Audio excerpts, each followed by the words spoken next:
en mi corazón lleva el derecho, entonces, por eso, en esta ocasión dije, pues hay que aprovechar la beca convenio, la sección 5 con Univas, ¿verdad? Y aparte, pues he tenido buena referencia de abogados del Univas, tengo grandes amigos que litigan y también me animaron, ¿verdad? Órale, mi profe, órale, y aquí estamos, ¿verdad?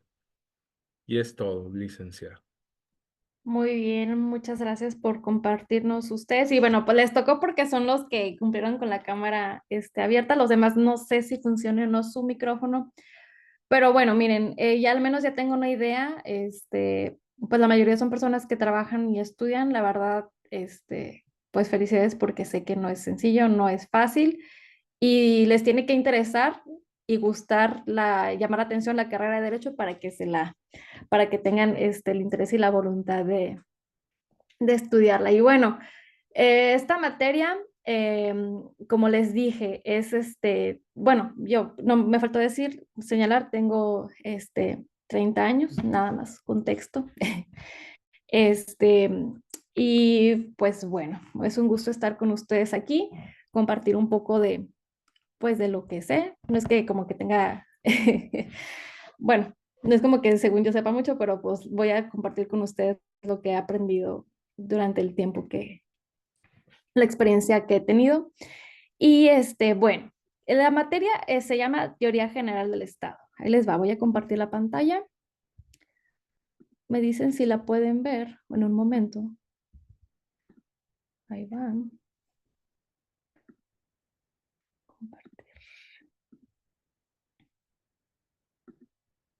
Listo. ¿La pueden ver? Sí, Va. Eh, Sí, sí se ve. perfecto. Ay, nada más que me está poniendo a cargar esto y no lo quiero trabar. Ahí está ya.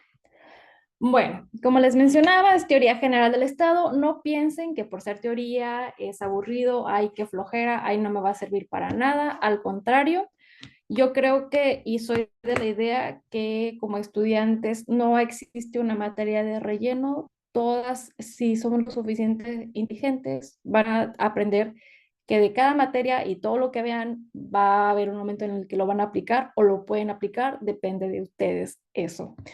Y bueno, les digo, hay quienes en la práctica subestiman mucho las teorías y dicen, ay, ¿para qué? Pero la verdad es que sí se distingue mucho la argumentación cuando, les digo, cuando hablas con alguien, un abogado, un litigante, un académico, una autoridad que sabe de eso, se nota y sirve mucho para, les digo, para argumentar. Y en la medida en la que ustedes saben más, va a ser la medida en la que ustedes menos se los van a cuentar en la práctica, que muchas veces, les aseguro, van a tratar de hacerlo. Y bueno, sí voy a requerir que se pongan en su papel de filósofos, de filósofas en esta materia, porque vamos a ver autores, vamos a ver filosofía, no muy amplio, la verdad es que va a ser súper comprimido por el tiempo, el poco tiempo que tenemos, que son 4 sesiones nada más, entonces vamos a ver lo más importante nada más. Nada más lo importante. Los dos libros en los que me voy a basar principalmente para esta materia están en la plataforma ya se los subí. Son dos. Es Teoría General del Estado de Mario de la Cueva, que fue un profesor muy notario de la UNAM en su momento, un investigador muy reconocido en aquella época. Y el otro libro es Teoría del Estado, del autor Francisco Porrúa. Este segundo libro va a ser en el que principalmente nos vamos a basar, pero en el otro también voy a retomar cositas, y si los dos libros ya están en la plataforma. En esta semana les voy a subir más libros en línea para que ustedes los puedan tener a su mano. Eso va a ser material adicional, ¿no? Los que sí me voy a basar son en esos dos, de Teoría General del Estado y Teoría del Estado, y los demás que les voy a subir son adicionales por si ustedes en algún momento pues, se interesaron que dijeron, no, pues como que me llama la atención este autor, déjalo leer o como que me quedé con las ganas de leer, no sé, el Leviatán de Thomas Hobbes, pues lo voy a leer. Entonces, pues lo voy a subir para que ustedes tengan a su disposición esos libros en línea. y pues los pueden ahí en el celular, en la computadora, en donde sea más accesible leerlos. Bueno, en esta sesión vamos a ver el tema 1, que es el objeto de la teoría del Estado, ¿no?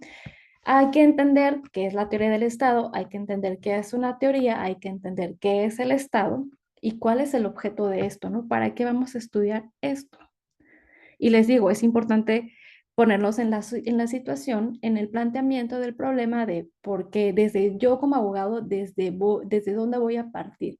Yo como litigante, yo como académico, como licenciado en Derecho, desde dónde voy en qué sistema jurídico voy a litigar, ¿no? ¿Cómo está conformado el sistema en el que yo me voy a desenvolver? Bueno, como nociones previas del Estado, vamos a tener 4 conceptos base y fundamentales que tenemos que plantearnos, ¿no? Sabemos que el ser humano, desde la secundaria prepa, hemos venido viendo que el hombre vive en una realidad social. El ser humano es un ser sociable por naturaleza porque no necesitamos uno a otro. Necesitamos de nuestros lazos de solidaridad, necesitamos la unión de esfuerzos, necesitamos la división de tareas, ¿no? Como sociedad para funcionar. Si no, estamos fritos. Si no, sería un caos. Este, entonces no necesitamos a unos de otros para sobrevivir, tan fácil como eso. Y bueno, vamos a ver que en la evolución histórica, en diversas etapas, pues se nombra una autoridad. Vamos a ver qué se entiende como que pues por autoridad, más que por autoridad, el poder, ¿no? El orden jurídico es otro concepto importante. Orden jurídico es la norma por la cual se va a regir la sociedad en la que vive el ser humano. Y finalmente el Estado, ¿no? El Estado como un concepto que logra englobar los otros anteriores que ya he señalado. Y bueno, como ya les dije, en la vida diaria pues advertimos la presencia del Estado, es lo que les comentaba al principio. Yo creo que todos de niños veíamos en los honores a la bandera, la materia de cívica y ética, y sí nos quedaba claro que vivíamos en una sociedad, sí nos quedaba muy claro que debíamos de reportarnos y portarnos bien ante una autoridad, ¿no? Entonces, bueno, eso es algo que el común de las personas tenemos ya la noción predeterminada de que eso puede formar parte de un estado, ¿no? Pero en sí vamos a tratar nosotros en esta materia de ver un poco más, ahondar más en eso, ¿no? No quedarnos nada más con el conocimiento vulgar, no vulgar no me refiero a malo, sino común de la sociedad, porque pues nosotros como juristas vamos a tener que recurrir al conocimiento filosófico y científico, entendiendo como científico lo empírico, es decir, la experiencia, ¿no?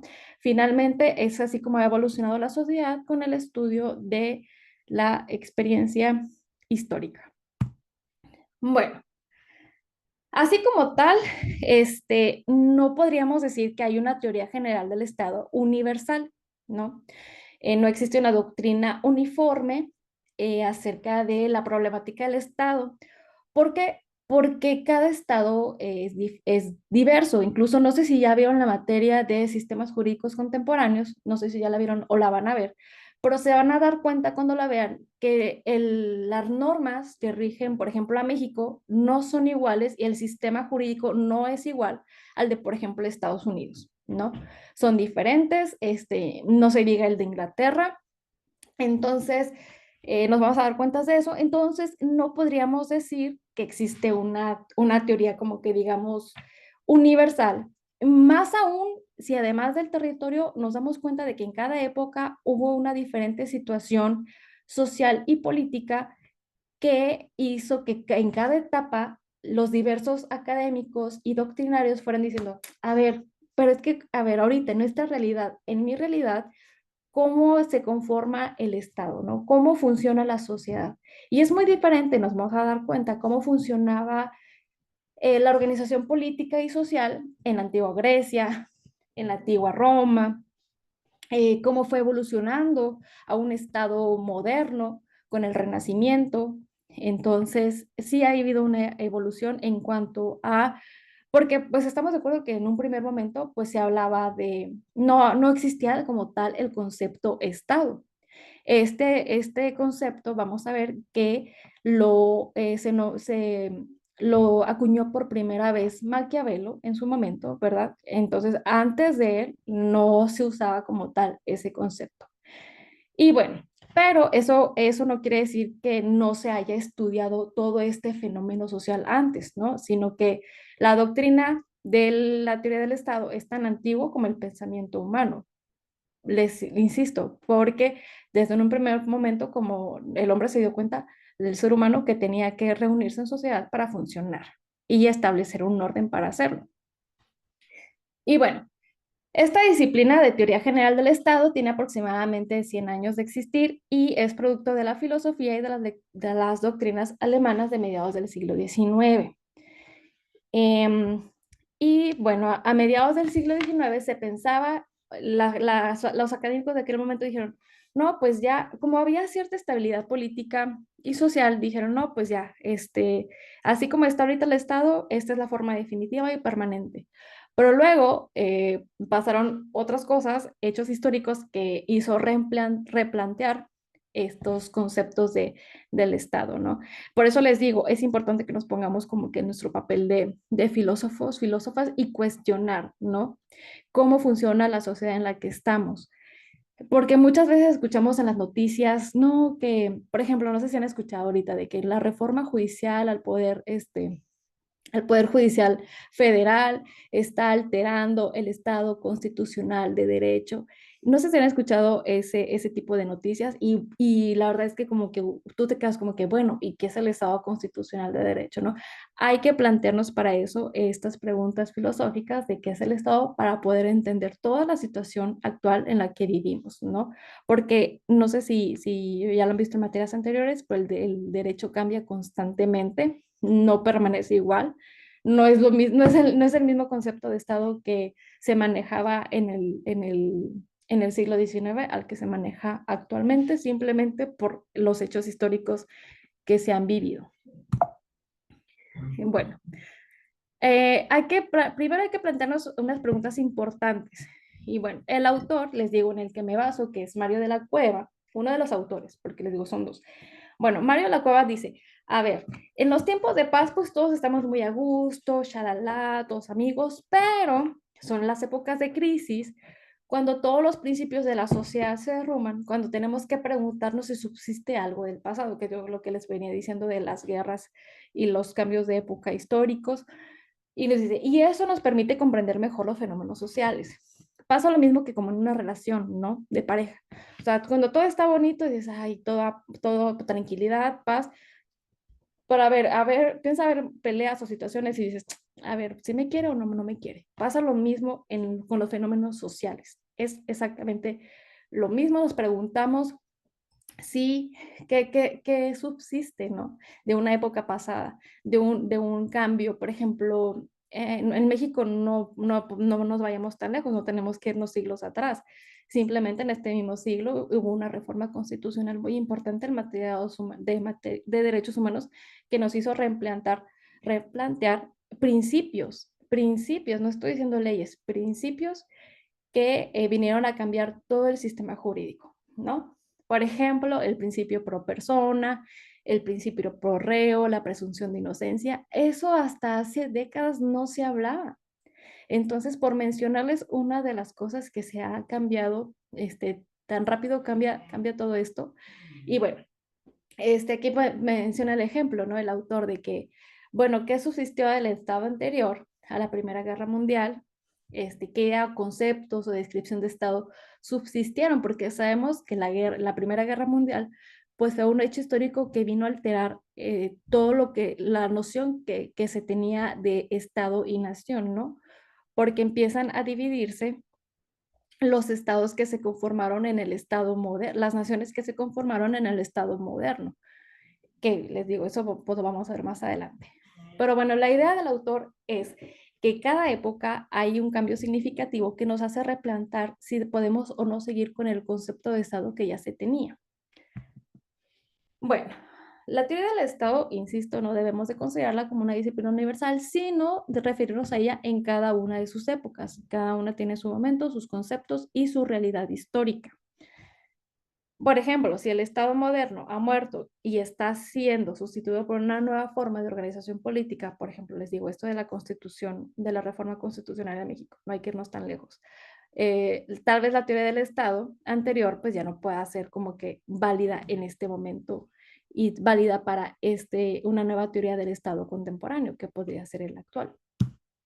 Bueno, miren, en el temario viene que sigue la definición de Estado, pero yo primero quisiera irme con la historia y la filosofía política porque siento que nos va a dar pie para entender y ahora sí más adelante la definición como tal de Estado. Nos vamos a dar cuenta que a través de la historia y la filosofía nos vamos a ir encontrando conceptos claves que nos van a hacer ir formando el concepto y la definición de Estado actual. Bueno, en la antigua Grecia. Vamos a irnos por antigua Grecia porque desde ahí la antigua Grecia es base para muchos sistemas jurídicos contemporáneos.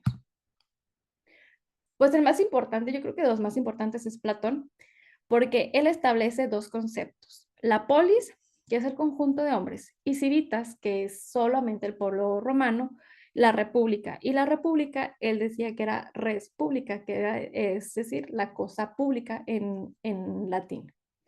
Bueno, su obra más importante, la de Platón, es La República. En ella se llevan a cabo diálogos entre reyes, ¿no? Entre filósofos, y entre ellos básicamente se ponen a discutir qué es un Estado justo, quién sería el mejor gobernante, cómo podría funcionar mejor una sociedad, qué es la justicia, qué es la soberanía, cómo podría funcionar mejor el Estado. Y básicamente lo que los antiguos griegos trataron de establecer es cuál es el ideal del Estado, ¿no? ¿Cómo funcionaría mejor el sistema? No el Estado, porque en aquel entonces no existía el concepto como tal, pero vamos, ¿cuál sería la forma ideal de organización política?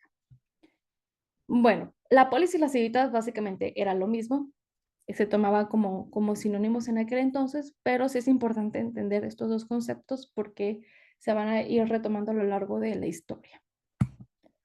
Después viene Aristóteles. Sabemos que Aristóteles fue alumno de Platón. Y bueno, como les digo, los antiguos nunca hablaron del Estado como una realidad, no tenían ese concepto todavía en aquel entonces, pero sí empezaron a pensar en la polis, en las civitas, en la sociedad, en el pueblo romano.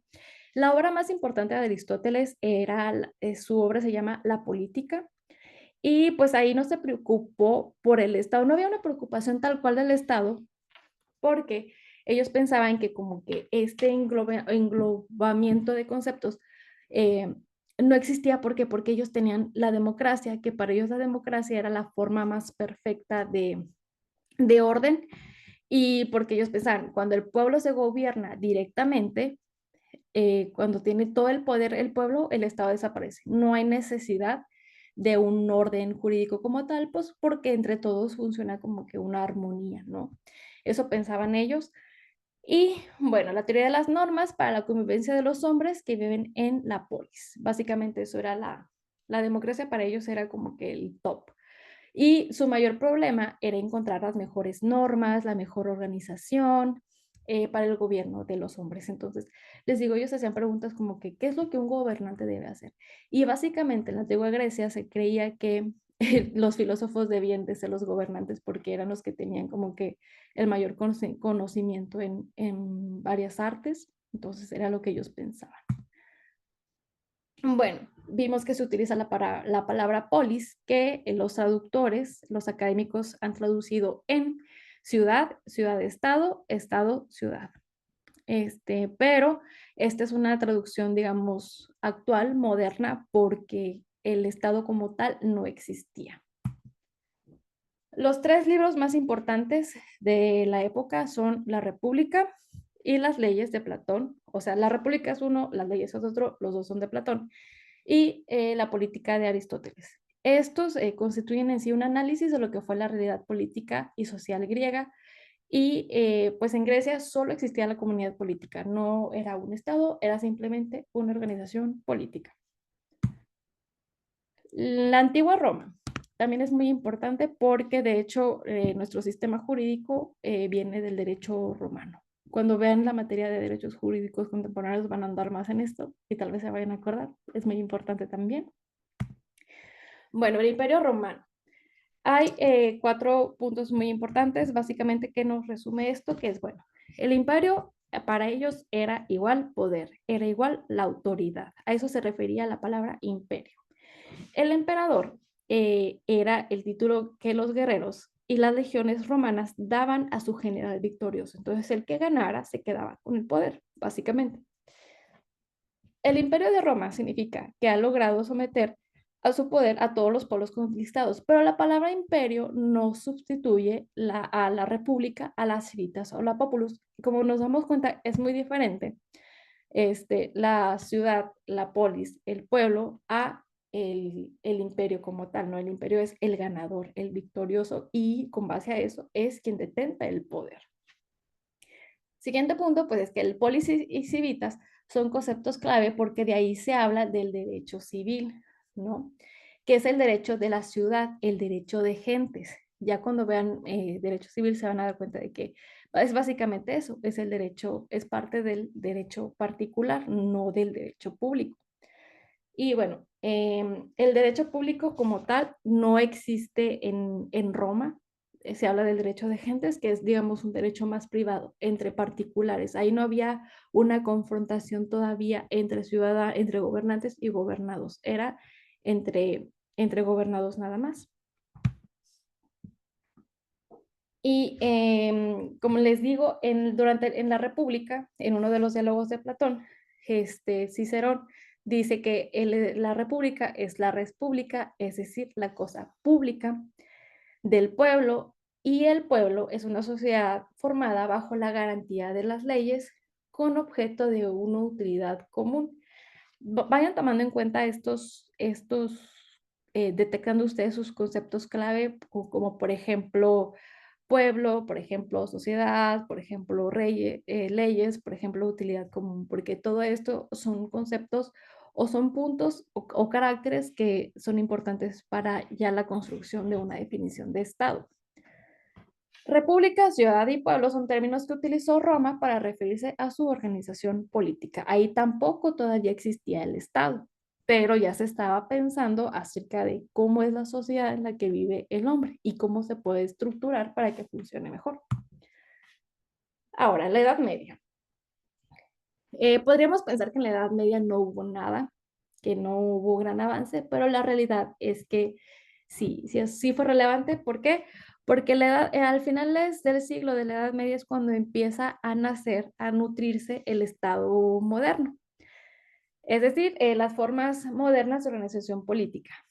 En la Edad Media, bueno, es un mundo unitario en teoría, pero profundamente dividido socialmente, ¿no? Uno pensaría de que no, pues es el rey, el papa y ya. Y no, o sea, la verdad es que había toda una estructura social en la práctica. La organización política predominante aquí en Edad Media es la monarquía.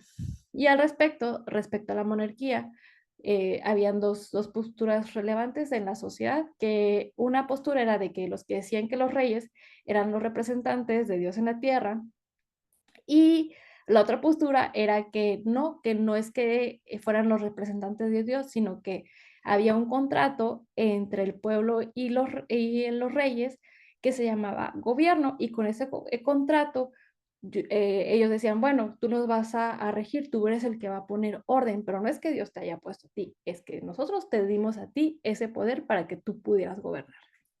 Entonces, básicamente eran las dos concepciones de monarquía que había en aquel momento. Bueno, aquí en la Edad Media la organización política es estamental, es decir, estaba dividida por privilegios jurídicos y políticos, ¿no? Esto nos va a recordar algunas clases de historia cuando hablábamos de la nobleza, el clero y los pueblos y el pueblo, que básicamente son los 3 estamentos, ¿no? Digamos que los 3 poderes, por así decirlo. Cada uno tenía parte del poder. No se les olvide, nobleza, clero y pueblo. Bueno, para que el Estado pudiera surgir ahora sí el Estado como tal, ¿no? Como lo vamos, se va formando en la teoría moderna. Bueno, para que el Estado pudiera emerger, tuvo que romper la supremacía de la Iglesia, el emperador y los reyes, ¿no? Porque antes todo estaba inmiscuido unos con otros. De hecho, básicamente la figura más importante era el Papa, entonces ya con eso les digo todo. Y bueno, existía una lucha entre los distintos poderes medievales y por el poder soberano, por la independencia de las naciones entre sí, ya que en esa época nacieron muchas naciones actuales, como España, Inglaterra y Francia. Entonces, desde ahí ya se iban formando las estructuras políticas que actualmente ya vamos reconociendo, ¿no? Bueno, el nacimiento del Estado moderno sucede cuando el rey de Francia afirma su independencia ante el emperador y ante el papa, es decir, cuando el monarca dominó el feudalismo. Un pensador muy importante de la época medieval es San Agustín. San Agustín básicamente decía que en la Edad Media había una organización muy peculiar, que había distintas autoridades con un grado de prelación en sentido vertical, es decir, de arriba hacia abajo. Actualmente ya no se usa mucho esa concepción de jerarquía vertical, ahora hablamos de una horizontalidad. Por ejemplo, tan fácil, en los procesos jurídicos, al menos en el proceso penal, hablamos de un proceso horizontal, ¿no? En donde todos están en el mismo nivel. Juez, defensa, ministerio público, todos están en un mismo nivel. Antes, el sistema no era así, el sistema era totalmente vertical. El juez era el mero mero y si le daba la gana, pues ya valías, ya no te podías tú poner al tú por tú con el Ministerio Público, ya no podías tú defenderte tan fácilmente porque ya había una autoridad que te estaba incriminando totalmente. Entonces, antes estaba así y ahora ya no. Ahora ya el proceso, los procesos jurídicos tratan de ser horizontales, incluso en la sociedad como tal. Ya hablamos de una división de poder, los tres poderes que conocemos actualmente, ¿no? Y ya funcionan de manera horizontal. Los tres son igual de importantes, ninguno es más que otro, pero en el medievo no era así. Antes el Papa, nos decía San Agustín, que el Papa era el más importante, era básicamente el que decía y decidía todo. Y luego seguía el emperador, luego los reyes, los señores feudales, los artesanos y por último los simples mortales, ¿no? Hablábamos de feudo, reino, país e imperio, pero ninguno de estos era el Estado como tal. Aún en la Edad Media retomaron la palabra civitas, que ya mencionábamos de la antigua Grecia, y la obra más importante de San Agustín fue La Ciudad de Dios, que este fue el primer gran libro para la historia política de la Edad Media. Y la ciudad es la palabra que usan tanto Santo Tomás como todos los teóricos de la época para referirse a lo que ahora viene siendo el Estado. Ellos hablaban de unas civitas, de una ciudad. Ahora, el Renacimiento. Bueno, en el Renacimiento es muy importante porque de aquí ya se empieza ahora sí a conocer el Estado moderno como, no como actualmente lo conocemos, pero sí el que fue como en el cual se basa básicamente lo que hoy conocemos, ¿no? En el Renacimiento se afirmó que uno de los caracteres esenciales del Estado era la soberanía, la suprema autoridad y absoluta y perpetua. Más adelante vamos a profundizar en este punto. Por lo pronto quiero que nada más tengan esta idea general. El autor Paul Hart de aquel entonces señala que la esencia del Estado moderno está en la centralización de todos los poderes públicos. ¿Pero qué es la centralización? Más adelante vamos a ver esto. Si tienen dudas o preguntas, adelante, pueden levantar la mano. Está la opción ahí en Zoom para levantar la mano. Adelante, si quieren hacer una pausa, alguna contribución, lo que necesiten, ¿vale? Bueno, y les digo, en el Renacimiento es cuando surge el Estado moderno. Eh, los estados modernos son las naciones formadas en el último siglo, les digo, muchas de ellas son las que ya conocemos, de la Edad Media, y digamos que se empiezan a formar a finales de la Edad Media y ya se empiezan a tomar forma en el Renacimiento, y en ellas se ha centralizado el poder público. El Estado moderno tiene sus raíces en el pensamiento griego, como ya veníamos diciendo, las civitas, las famosas civitas, y el Estado nace bajo la forma de gobierno de monarquía absoluta. El poder corresponde al monarca, quien es el representante de la nación y quien defiende su autonomía. Un autor muy importante de la época es Jean Bodin, que nos decía que la república es el justo gobierno de muchas familias y de lo que es común a ellas con suprema autoridad. Bueno, al principio nos podemos decir de que, ay, pero ¿cómo es que la monarquía puede ser la base del Estado moderno, ¿no? O la forma original del Estado moderno, si nos suena como que muy arcaico o muy totalitario, pero la realidad es que estados, por ejemplo, como Inglaterra, han logrado coexistir y no es precisamente contradictoria la idea de monarquía y democracia. Entonces vamos a ver más adelante. Para esto vamos a entender esto, ¿no? ¿Qué entendemos por monarquía? Bueno, podemos entender dos formas de monarquía, que es una de ellas es la que les dije ahorita, pero bueno, primero. La primera es monarquía como forma de organización política de una comunidad, manera de ser y expresión de la misma. Esto porque el monarca, el rey o el emperador es el titular exclusivo y total del poder público, soberano y supremo. La monarquía, en este caso, en esta forma de entenderse, ahora sí, se opone a la democracia como tal, porque la democracia significa que el poder público pertenece a todos los hombres, pero en este caso, pues no, pertenece solamente a uno. Otra manera de entender a la monarquía es por el poder ejecutivo, ¿no? Es una democracia como forma de organización política, pero es una monarquía por la manera en que está estructurado el poder ejecutivo.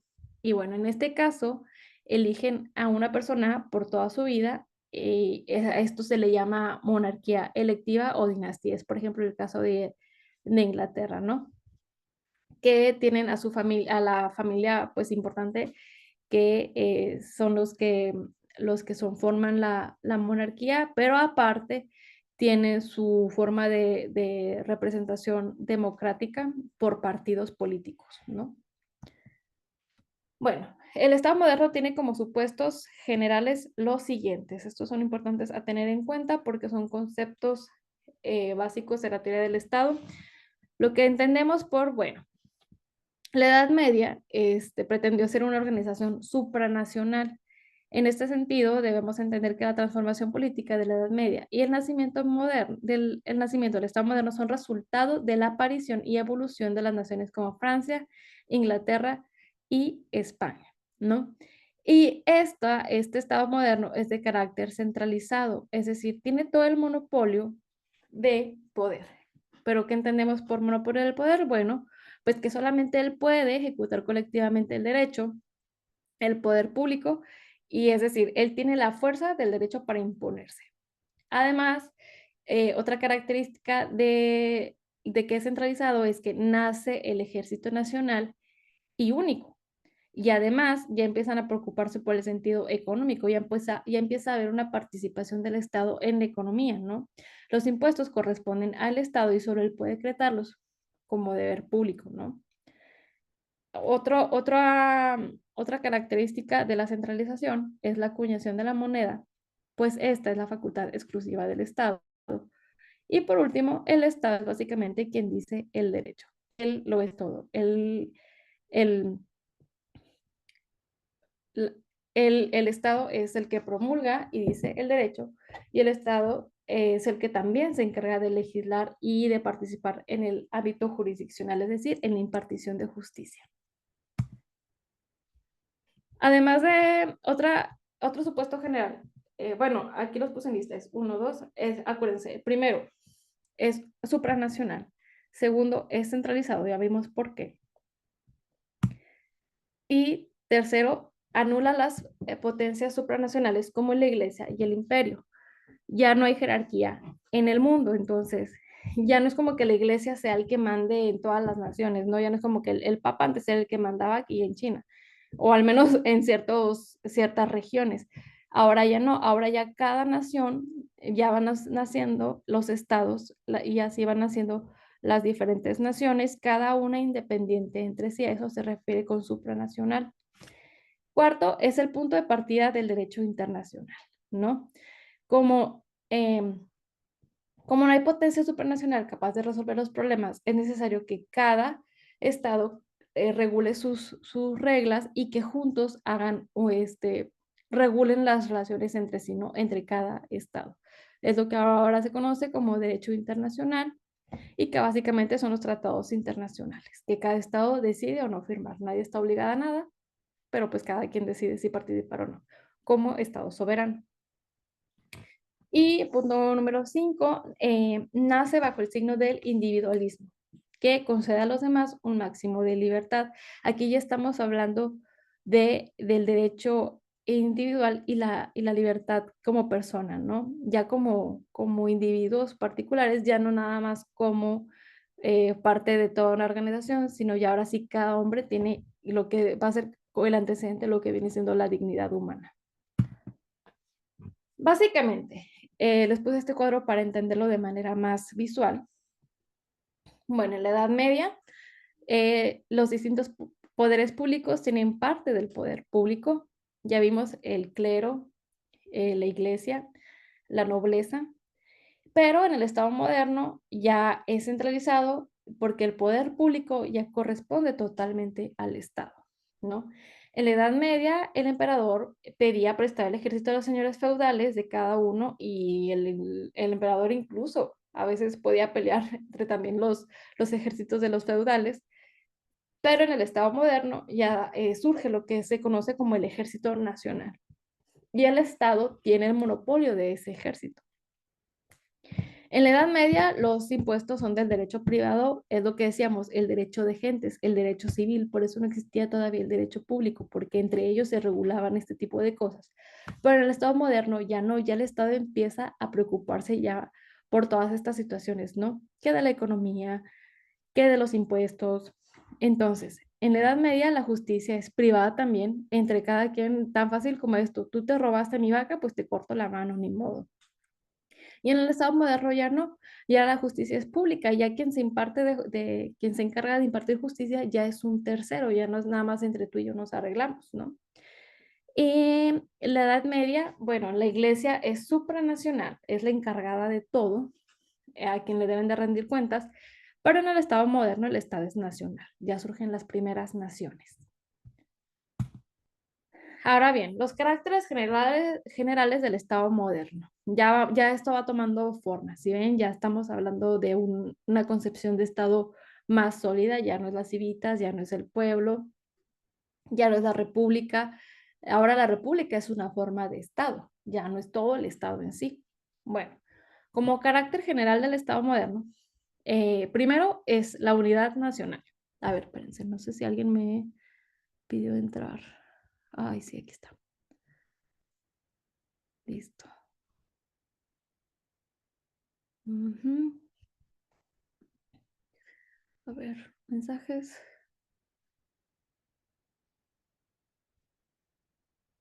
Muy bien. Es un compañero que se encuentra trabajando. Muy bien. Ok, bueno, seguimos. Ay, se movió. Aquí está. Vamos a los caracteres generales del Estado moderno. Bueno, pues primero está la unidad nacional, ¿no? Ya el Estado como tal está reunido y ahora sí sin rendirle cuentas a alguien como la iglesia, como un imperio, ¿no? Ya cada Estado tiene forma su propia unidad. Y está la centralización del poder, ya vimos en qué consiste, su propio ejército, su propia moneda, sus propios impuestos, su propio orden jurídico, su propia aplicación de la ley. Y otro carácter es la idea de soberanía, ya la independencia de la nación, que es básicamente el resumen de lo que ya vimos, pero de manera más resumida y estructurada. Bueno, respecto a la centralización que vamos hablando, ¿alguna duda hasta ahorita antes de seguir? Por eso se dice que, o sea, actualmente México también es independiente y soberano, por eso se dice que México es independiente y soberano. Según tengo entendido, cada estado también tiene su propia ley, Así es, aquí en sí. México como en Estados Unidos. Así es, sí.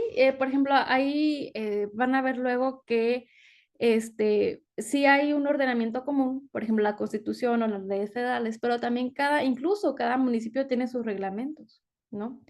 Cada estado, por ejemplo, el estado de Coahuila tiene sus propias leyes estatales su propia estructura de policía también.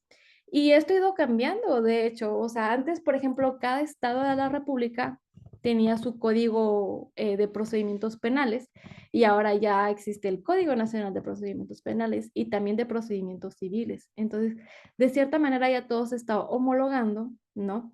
Obviamente, les digo, todo esto obedece a una realidad política, una realidad social y sucede por algo. eh, quién sabe cómo va a estar el Estado, qué concepción del Estado va a seguir. No ha ido cambiando el derecho totalmente, o sea, de hecho, no se ha cambiado tan rápido que, por ejemplo, en la legislación de delitos hay cosas que antes eran delito y ya no, o sea, por la evolución del Estado, porque ahora hay herramientas tecnológicas y bueno, tenemos que regular, ¿no? Conforme vayan surgiendo, ¿no? Ahora con esto de las redes sociales, de la divulgación de información, han ido He surgiendo. visto que actualmente como que quieren meter una ley sobre la regulación, pero no, desde mi punto de vista a mí no se me hace tan conveniente para todo el mundo, porque se supone que lo que ellos dicen es que si tú dices algo, por ejemplo, en un debate que hicieron ahí, se decía que si, por ejemplo, ya que dice que tenemos el sistema de salud como Dinamarca, entonces le pregunto, entonces tenemos, si el sistema, yo digo que tenemos un sistema como Dinamarca y no es verdad, ¿sería información falsa o no? O sea, un diputado de cierto partido político. Y ahí fue donde entraron mis dudas, porque entonces si uno hablara con la verdad y ellos lo consideran como mentira, entonces estaríamos mal regularizados, ¿no? Claro, sí, así es. Entonces, sí, te digo, es que la situación obviamente va a depender del contexto social, ¿no? Del que hablamos. Y obviamente vienen reformas que, miren, precisamente por eso sirve este tipo de materias, para cuestionarnos qué es lo que estamos viviendo, ¿no? Porque también como abogados, como licenciados en Derecho, van a entender que no porque algo sea ley, quiere decir que sea correcto o que sea ya absoluto e inapelable. No, al contrario, o tan así que tú te puedes amparar contra una ley, así de sencillo, ¿no? Entonces, dependiendo del caso concreto. Eso es algo que, eso es producto de la evolución precisamente del Estado, porque de hecho, un punto muy discutible que pasó en su momento en la Segunda Guerra Mundial fue que, por ejemplo, el partido nazi hizo lo que hizo porque la ley lo permitió. Y entonces ahí es cuando nos preguntamos, ¿la ley es justa o es injusta? ¿No? Entonces, o debemos de seguir ciegamente el derecho o no. Entonces, Yo, bueno, desde mi punto de vista, yo creo que siempre debemos de cuestionarnos si realmente nos beneficia algo como ciudadanos o realmente les beneficia a ellos. exactamente. Sí, es correcto, totalmente. Y bueno, para eso es importante que ustedes tengan el mayor acervo académico y la mayor información posible, ¿no? Para poder incluso hacer pues digamos, hacer valer ahora sí que lo justo, ¿no? Y lo que obedece realmente a la realidad social y política de ese momento. Justo por eso es que me gusta este tipo de materias, porque entre más conoces, más te empiezas a cuestionar y más empiezas a tener tú, a generar tú tus propias ideas, ¿no? A no ser como que sí, todo lo que me dicen es cierto, todo lo que la autoridad dice es cierto. O sea, entonces sí, ya es cuando tú te empiezas a cuestionar y decir, no, espérame, no es cierto, me va por aquí". Entonces sí, así totalmente. Ujú. ¿Alguien más? ¿Alguna duda o comentario?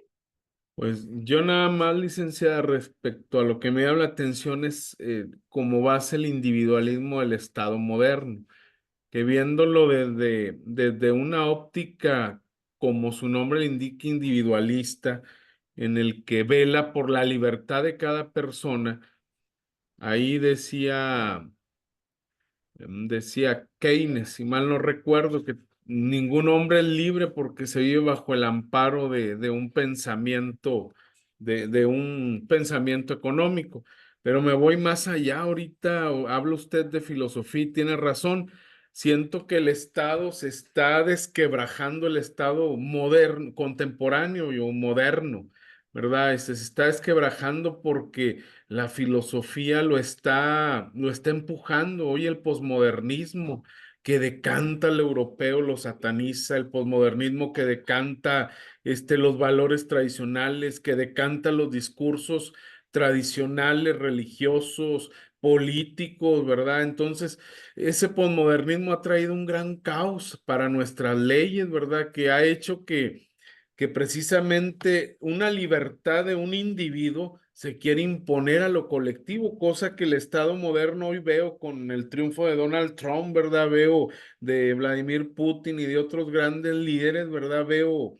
Veo que se tiende a otra vez lo que debe de ser el Estado moderno, ¿verdad? Que es la unidad nacional, ¿verdad? Velar por el bien colectivo, por el bien común, pero sin satanizar, como lo hace el posmodernismo, ¿verdad? El querer imponer ideas individuales como una verdad absoluta. Entonces, yo es lo que he visto, ¿verdad? Y lo veo como docente, como esas corrientes filosóficas peligrosas en manos de gente que utiliza las masas, ¿verdad?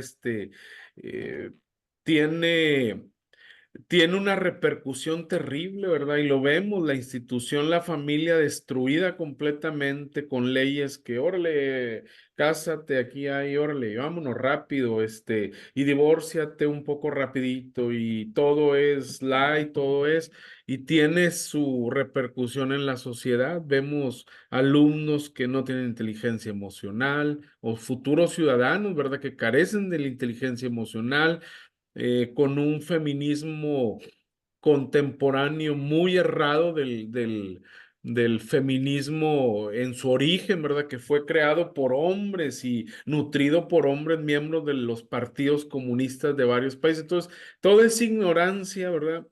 En una filosofía distorsionada y trasnochada, ha ocasionado hoy que el Estado se esté desquebrajando, derrumbando desde la falta de cultura al voto, la falta del respeto a los reglamentos, ya no se mide, ¿verdad? Entonces, decía hay un autor, ¿verdad? Del hombre de las cavernas estamos pasando al hombre, al hombre de la caverna moderna, que es las redes sociales, lo electrónico, y entonces se empieza a aislar y ese aislamiento ocasiona una imposición colectiva y es lo que tiene por ahí de cabeza al mismo Estado, de no haya cómo regular entre si es una violación a derechos humanos o efectivamente es un derecho humano. Entonces sí es muy interesante todo lo que nos está diciendo, ¿verdad? Sobre todo filosofar sobre qué Estado tenemos, qué Estado queremos y cómo, insisto, cómo esas corrientes filosóficas, este tiránicas, porque pues toda corriente filosófica cuando cae en el extremo, pues se convierte en una tiranía al final de cuentas. Ha hecho un caos en nuestra sociedad, ¿verdad? Y yo le digo, lo veo directamente con nuestros alumnos abandonados, puede más que atropellen un perrito que un irresponsable, una madre de familia por su mala decisión. No recibe el menor lo que debiera, ¿verdad? Como derecho humano. Entonces, todo eso me lleva a cuestionar lo que decía Friedrich Nietzsche. El Estado es un parásito prácticamente en algunos rubros, porque no, no vela, no regula lo que debe de ser, ¿verdad? Los tres factores, la seguridad social, el empleo y la seguridad netamente hablando, ¿verdad? Entonces, Sí, claro. Estado o no Estado moderno. Sí, bueno, de hecho, precisamente para este tipo de reflexiones que ustedes tienen, compañeros, es que sirven estas materias. Les digo, es importante el preguntarnos y cuestionarnos y también tener como que las nociones básicas, ¿verdad? Que son estas, para ya poder ahora sí nosotros irnos formando un criterio propio, porque a ver, ¿hasta qué punto nosotros somos libres, no? Ya en la actualidad, en la actualidad. Y me refiero a que, por ejemplo, tú dices, soy libre y me voy a comprar, no sé, tal celular que salió. Pero realmente eres libre o simplemente acabas de ver un anuncio ayer que te salió en tu algoritmo en Facebook y realmente te están sugestionando y te están saliendo puros algoritmos y realmente hay unos cuestionados sobre, por ejemplo, la verdadera libertad, ¿no? Y bueno, aquí vamos a ver más adelante qué se entiende por individualismo, precisamente, entender esa parte del concepto y la evolución de esto en el Estado, ¿no? Cómo es que el individuo fue siendo garante de derechos también. Y bueno, en la sociedad obviamente evoluciona, la sociedad cambia, no, nada se mantiene igual, diría Heráclito, todo cambia y por lo mismo es que hay que mantenernos receptivos, ¿no? Lo que es importante como filósofos y hay que retomar la hermenéutica en este sentido, de entender los horizontes históricos, ¿no? De cada uno. Entender, ser conscientes de lo que sucedió en cierta época, en cierto momento, entender a la otra parte y también visibilizar la mía, ¿no? Yo qué prejuicios tengo, yo como persona actual, en qué situación estoy viviendo. En la medida en que nosotros seamos conscientes desde qué sesgos o qué prejuicios estamos partiendo nosotros, es conforme vamos a ser más abiertos, ¿no? Entonces hay que, les digo, como filósofos, sí, en la hermenéutica, básicamente es eso, es entender el horizonte de comprensión de la otra persona, es entender desde dónde estoy yo, por ejemplo, yo, Sofía, ¿no? Pues yo estudié Derecho, yo, pues no sé, de niña tuve una educación católica, yo estudié en una universidad privada, yo soy mujer, yo soy joven, y desde ahí yo tengo mi propio pensamiento, pero debo ser consciente de mi individualidad, desde dónde estoy partiendo yo. No, porque lo que yo diga no quiere decir como que es lo correcto, pero soy consciente de esas características que están alrededor mías y esa conciencia es lo que me permite a su vez ser consciente de que, bueno, tal vez estoy en lo correcto, tal vez no, tal vez pueda entender la otra parte, la otra, no sé, por ejemplo, en este caso, la otra época histórica, la otra situación del Estado, del que yo estoy viviendo actualmente, ¿no? Es básicamente tener esa apertura filosófica, en esta materia y en el derecho en general y en la sociedad, ¿no? Pero sí, sí es correcto, la evolución del Estado es algo que hemos vivido, yo creo que, híjole, en estos últimos años de manera evento tras evento, la pandemia que vino a cambiar toda la estructura, o sea, ahorita estamos en clases en línea en una licenciatura, o sea, siento que antes de la pandemia esto no hubiera sido posible tan sencillo, ¿no? Tan fácil como eso. Pero bueno, compañeros, vamos a seguir con el tema. Bueno, respecto a la centralización de la que ya les había hablado, durante la Edad Media surge la pregunta de cuál es la finalidad del Estado y del poder público, ¿no? Toda la época moderna busca aclarar básicamente dos conceptos. La idea del Estado de Derecho, ahora para este punto es importante señalar, ya no nada más es el Estado, ¿no? Ya es un Estado de Derecho. Vamos a ser conscientes de esta evolución. Y bueno, otro concepto que vamos a aclarar es la tesis, es decir, la idea de que el Estado tiene como finalidad fundamental asegurar a cada hombre el máximo de libertad. Vamos a ver a qué se refiere con eso. Y obviamente, este máximo de libertad va a estar supeditado a un bien común, que este término de bien común va a ser una característica del concepto actual de Estado. Bueno, aquí les puse este cuadro para entender la idea de Estado de Derecho. Es muy importante esta idea de Estado de Derecho porque la van a ver a lo largo de su carrera. Y no sé, les digo, no sé si han visto noticias de que el Estado de Derecho se está derrumbando, el Estado de Derecho ya no es lo que era, ya no estamos en un Estado de Derecho, simplemente estamos en un Estado autoritario, ¿no? Entonces, nosotros como ciudadanos creemos ese tipo de noticias, es entender esta situación, qué es el Estado de Derecho, tan famoso que todo el mundo usa de manera indiscriminada ya en esta actualidad, ¿no? Bueno. La idea del Estado de Derecho sostiene que primero, el poder debe estar subordinado al derecho.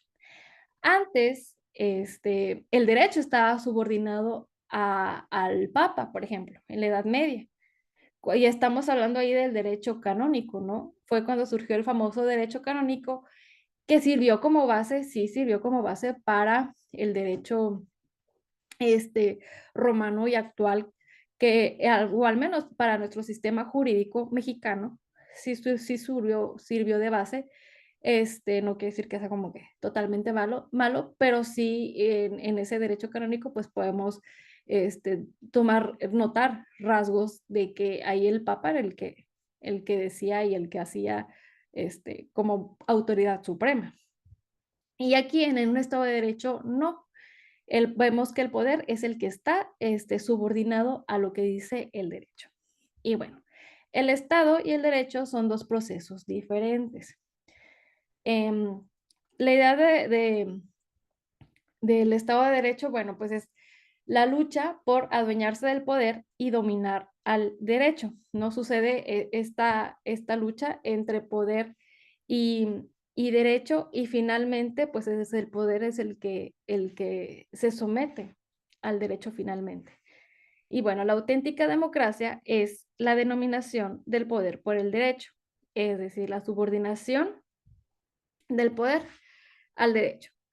Y bueno, respecto a el derecho y el Estado como dos procesos diferentes, bueno, el Estado es el poder y el derecho es el orden y la justicia.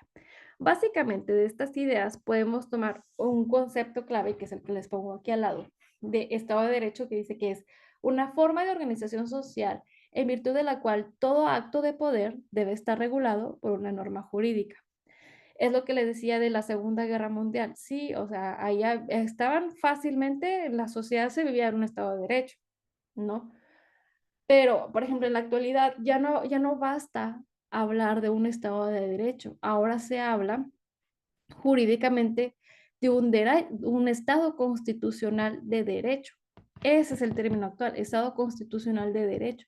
¿Por qué? Porque en la Constitución es donde ya se viene regulando, ahora sí, los derechos humanos de las personas como tales, cosas que antes, les digo, antes de esa reforma muy importante constitucional, no se reconocía, eran las garantías individuales. Sí, Ángel. Entonces, desde la Primera Guerra Mundial ya se empezaron a regularizar los derechos humanos. Ay, voy un momento, me están apareciendo que quieren entrar al, a la sesión. A ver, un momento.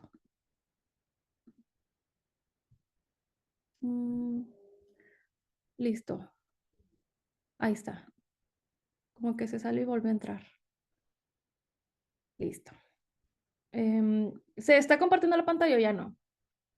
Sí, Ah, ok. Ya va. ¿Cuál era la pregunta? Perdón. Ahí, me fui más que adelante. si a partir de la Primera Guerra Mundial ahí se comenzaron a regularizar los derechos humanos. No, fue más después de la Segunda Guerra Mundial. Después de la Segunda Guerra Mundial, con todo lo que pasó en Alemania, y todos los crímenes de guerra y de lesa humanidad, como fueron ya luego llamados, los juicios, los famosos juicios de Nuremberg, que fue, no sé si han escuchado de ellos, son los juicios en los que juzgaron a personas del partido nazi que fueron, pues ahora sí que los meros jefes que ordenaban y hacían este, las actividades contra el pueblo judío y demás comunidades en aquel momento, digamos, vulnerables. Y fue a partir de todo ese movimiento que surgió la ONU y luego surgieron, y ahora sí, los derechos humanos, pero sí fue a raíz de la Segunda Guerra Mundial. Claro que ya se venían manejando, era lo que antes se llamaba, de hecho los derechos humanos surgen de una corriente llamada justnaturalismo. No sé si ya vieron algo de eso, pero básicamente es el derecho natural que tiene cada persona por el simple hecho de ser humano. O no en la ley, tú lo tienes, Ajá, ¿no? eso de just lo vimos en psicología un poco, y que sí. Sí, es básicamente eso, ¿no? Esa corriente del justnaturalismo de que es pues parte de lo que lo que vemos en la actualidad, ¿no? O sea, tú tienes derecho a la vida, sí o sí, no importa si está en la ley o no, es algo que tú inherentemente por el simple hecho de persona ya lo tienes, ¿no? Entonces es básicamente eso, pero eso empieza a surgir ya cuando, después de la Segunda Guerra Mundial, fue cuando se empieza digamos, teorizar y poner en el ordenamiento jurídico eso.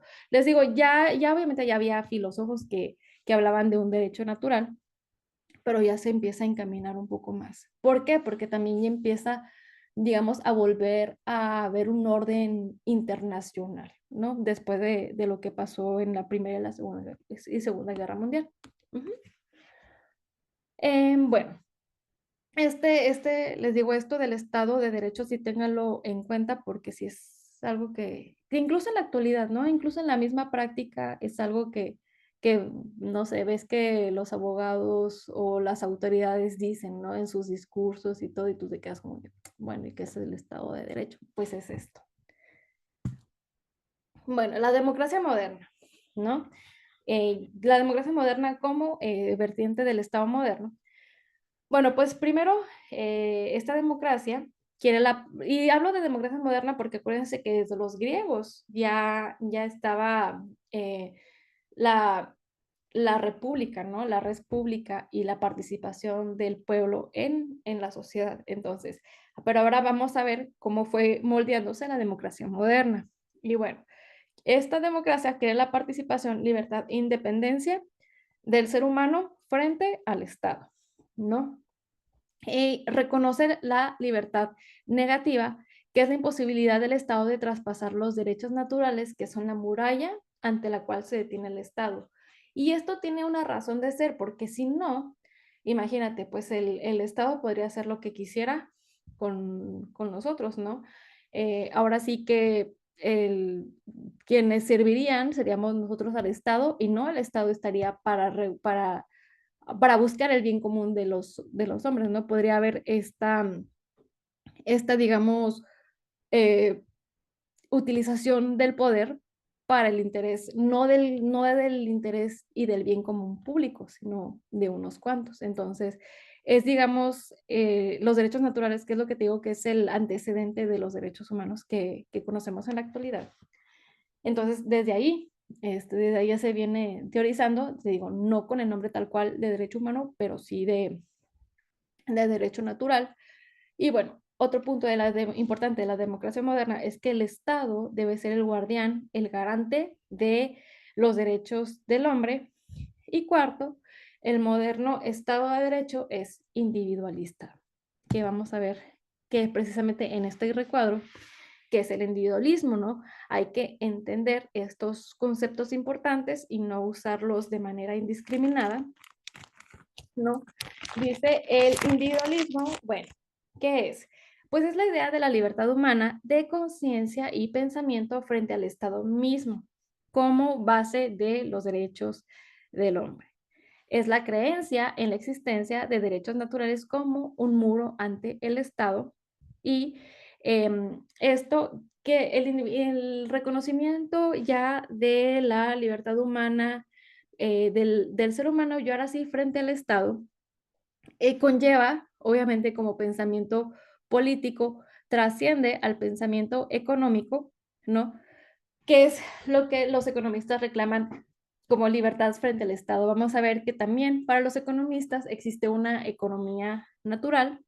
Ellos tienen su propia teoría y uno de ellos vamos a ver más adelante cómo se llama. Está muy interesante también. Pero bueno, por lo pronto, antes de saltarnos más información, vamos a ver que los principales teóricos en la historia del Estado son Maquiavelo y Bodin. De Jim Bodin ya les dije una frase muy importante. Y de Maquiavelo, bueno, estos dos básicamente pusieron las bases conceptuales. Como ya les señalé, Maquiavelo fue el primero en utilizar el concepto de Estado como tal y ya de ahí los demás lo retomaron. Bueno, también está Hobbes y Rousseau, que ellos deliberaron sobre la titularidad del poder. ¿A quién corresponde el poder y cómo es que se le da ese poder a ese ente, ¿no? A esa autoridad? ¿Cómo se elige? ¿No? Entonces, eso lo discuten Hobbes y Rousseau. Y luego está la Escuela de Derecho y Gentes de Hugo Grocio, Rousseau y otros economistas que postularon y defendieron la libertad. Entonces, digamos que ellos le dieron forma al Estado de Derecho y al Estado moderno. Como les dije, Maquiavelo. Es muy importante este personaje porque pues es quien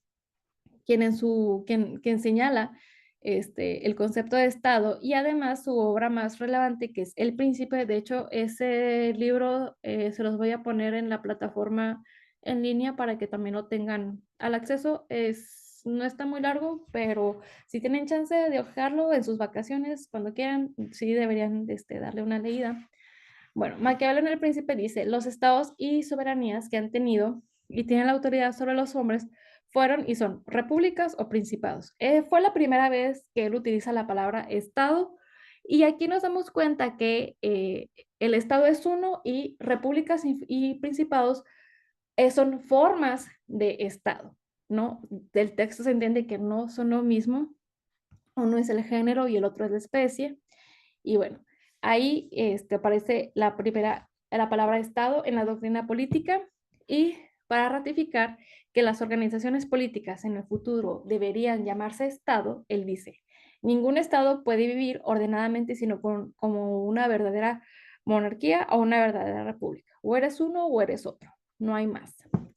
Y dice que observó una organización totalmente distinta a la antigüedad y Edad Media.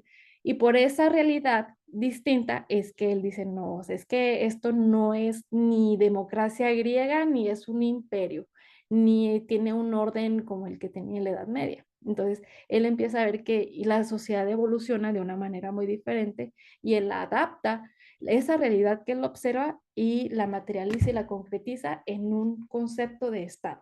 Bueno, y la palabra república, él la deja de aplicar, porque antes se usaba república, y les digo, pasa a entender que ahora república y principado es una forma de gobierno y el Estado es otra cosa. La escuela liberal, ¿qué es lo que les decía de la economía? Aquí se diferencia del individualismo y lo que es el liberalismo, ¿no? El individualismo es lo que ya vimos, los derechos naturales del hombre frente al Estado, frente al poder, ¿no? Y eso que lo que ahorita en la actualidad conocemos como los derechos humanos. Es una limitante al poder. Y bueno, respecto a el liberalismo, ay, lo siento, pero es que tengo un poco, hoy justo me empezó a dar gripa. Un momento. Listo. Respecto a la escuela liberal o liberalismo, estamos hablando ya no de una organización política como tal, sino ya estamos hablando de una realidad económica, ¿no? Ahora sí, el aspecto económico, que es muy importante porque los aspectos económicos son finalmente cosas que también hacen que cambie la realidad de la sociedad en la que vivimos y por lo tanto que cambie la concepción de Estado que tenemos de acuerdo a la época. Bueno, la escuela liberal, su principal exponente fue Adam Smith, que de hecho todo esto, lo que señala Adam Smith, fue también, entre otras cosas, esto es muy poco de lo que, es un resumen, súper resumen de lo que él dice, pero básicamente lo que él también dice ayuda a la revolución industrial, ¿no? ¿Por qué? Porque en la revolución industrial ya se empieza a comercializar, a crear tecnología, a realizar las fábricas, la mano de obra, a estructurar todo ese sistema que ahora conocemos, pero bueno, en la escuela liberal postulan la realidad de un orden económico natural, pero desprendido de la divinidad, que ya hemos hablado que ya se separa. La economía está sujeta a leyes naturales, por ejemplo, la oferta y la demanda, ¿no? Esa es una ley natural que ellos toman y eso viene desde la escuela liberal, que es lo que escuchamos actualmente, la oferta y la demanda. Bueno, pues viene desde ahí. Y entonces, por tanto, el Estado debe permitirles el libre juego, ¿no? Eso es la economía natural. Y nos viene una fórmula del liberalismo, dejar hacer, dejar pasar, ¿no? En principio, podemos verlo como algo bueno, como algo, una idea no mala, en su momento sirvió, les digo, con todo esto de la revolución industrial, hizo que se desenvolviera muy bien todo ese sistema económico, pero el autor no señala, este, el autor Francisco Porrúa nos señala de que, bueno, pero hubo un momento en el que, histórico, en el que se empezó a abusar de ese poder económico y la riqueza se empezó a concentrar en unos pocos, ¿no? Y fue entonces cuando ya se nació la desigualdad social, ¿no? Que digamos, fue porque hubo una libertad, de repente empezaron la fábrica, lo que se conoce como las cadenas de producción, y hubo ese boom y no se reguló de una manera como que tan ordenada, porque tan así que la mano de obra era pagada muy diferente dependiendo de edad, de género, de todo. Entonces, sí hubo ese boom. Digamos que en algunos países, en algunas situaciones fue lo que creó desigualdad social. Es algo que fue algo que sucedió, fue una realidad, les digo, pero como idea surgió en su momento, en su época histórica, pero ya después vimos que el Estado tuvo que intervenir. Derivado de esa desigualdad social que nació, el Estado fue cuando dijo, a ver, espérame, hay que poner un orden aquí, porque ya los dejé hacer su chanchullo, sus cosas, y no se portaron bien, ahora es cuando yo tengo que meter mano y regular su economía, ¿no? Para ahora sí, digamos, equilibrar la balanza. Bueno, como conclusión del Estado moderno, tenemos que se reestructura el Estado moderno en la Revolución Francesa, que les digo, la Revolución Francesa fue lo que trajo también ya la Revolución Industrial, lo que les venía comentando. Como conclusión también tenemos que el poder público pertenece al pueblo, ¿no? Se deja de lado lo privado, que era antes en Edad Media, y la finalidad de la organización política es la libertad de la persona humana y de la economía en ese entonces, en ese estado moderno, y la libertad pertenece a la esencia de la persona, porque existe un derecho natural que es anterior y superior al Estado. Y por ello el Estado está a servicio del derecho, porque esté o no esté el Estado, tenga la organización que tenga, yo tengo esos derechos. Es básicamente esa teoría. Ahora, la Revolución Francesa, vamos a profundizar un poquito más en esto, que no es, les digo, nada más es de carácter general para que tomen idea las nociones generales de la época.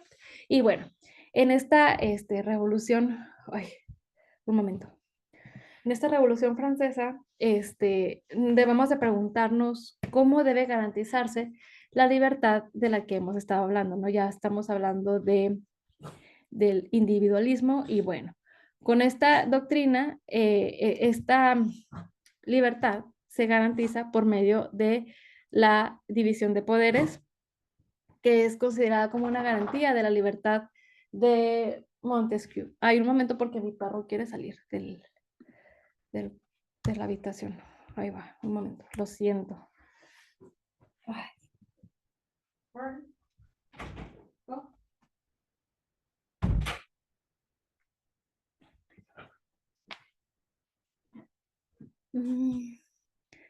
Listo, ¿sí se ve la pantalla? Sí, Ah, muy bien. Sí. Sí. Bueno, esta división de poderes, que es lo que viene a romper con lo que veamos de que el Estado y la Iglesia, bueno, la organización política era básicamente una. Bueno, esta división de poderes precisamente lo que busca es no monopolizar el poder que por ejemplo en el ejecutivo, ¿no? En el monarca, en el imperio, que no es que el legislador es el que debe demandar o es que el juez es el que tiene todo el poder. No, ya estamos hablando de una división de poderes que nos permite la horizontalidad que veníamos hablando, ¿no? Ya no está la organización vertical, sino que ya estamos hablando de una horizontalidad de poderes, donde todos están en un mismo plano, ¿ok? Bueno, en la Revolución Francesa se fijó la tesis de que el Estado no debería tener otra finalidad más que garantizar los derechos del hombre. Y así surgió la libertad individual, que es el precedente a los derechos humanos. De hecho, hasta antes de la reforma constitucional de derechos humanos, en nuestra constitución se llamaba garantía individual y se retoma desde aquel entonces. Entonces, les digo, una cosa, no podemos permanecer ajenos a todo esto que pasó porque finalmente es algo que hasta hace poco estamos viviendo. Es más, hasta ahorita todavía hay vestigios del Estado moderno en nuestra actualidad. Pero bueno, el siguiente punto de la Revolución Francesa es que el Estado, de acuerdo con la teoría individualista y liberal que ya vimos, sería el guardián de los derechos del hombre. Y los estamentos que ya vimos que eran de nobleza, clero y pueblo, pues desaparecen, ¿no? Y ahora sí desaparecen y está la división de poderes. Ahora, el Estado moderno alcanza un mayor grado de perfección en los años inmediatamente posteriores a la Revolución Francesa. Vimos que empieza a nacer en el Renacimiento, finales de la Edad Media, y ya en el Renacimiento ahora sí como que ya como tal ya se concretiza, pero se perfecciona en la Revolución Francesa a través de los siguientes documentos. Estos son muy importantes y de hecho creo que los van a ver en materias más adelante.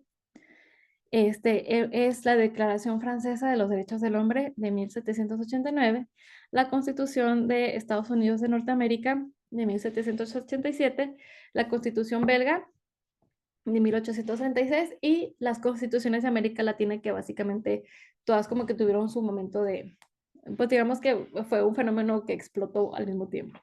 Entonces, estos documentos son la norma base de un Estado de Derecho, acuérdense, Estado de Derecho, puesto al servicio de la libertad individual. Ok, el siglo XIX y XX. Siglo XIX. Bueno, Humboldt, un autor muy importante también, a principios de este siglo XIX, él pensaba que el ideal de la humanidad es la menor cantidad de estados de poder, de autoridad y el máximo de libertad humana, ¿no?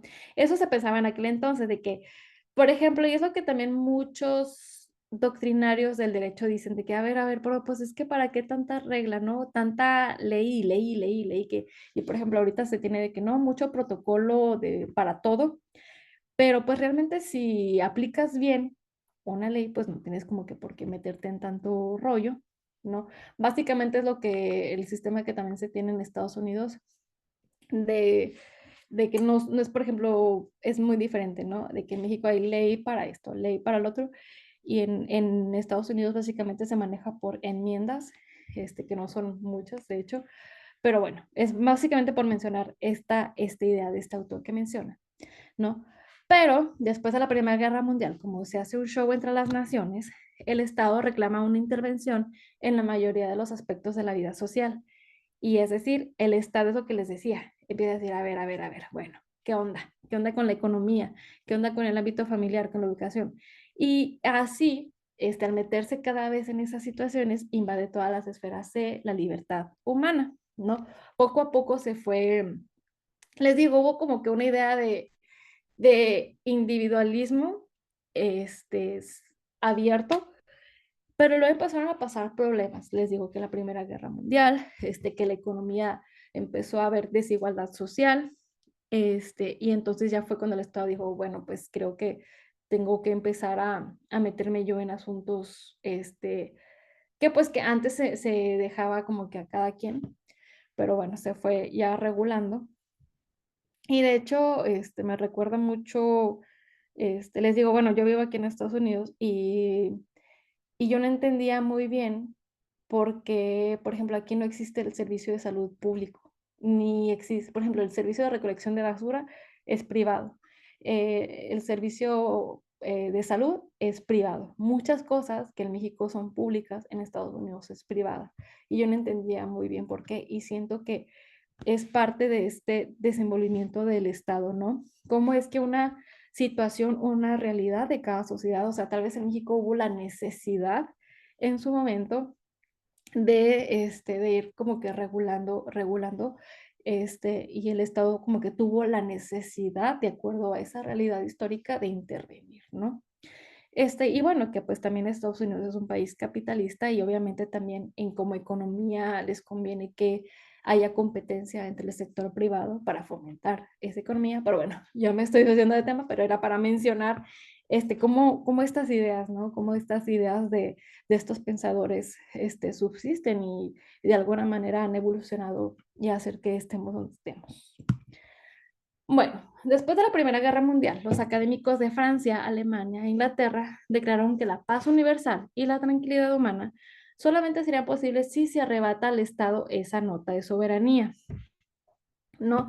Porque con las guerras mundiales ya se empieza a ver el problema de hasta dónde yo como Estado me puedo meter contigo, ¿no?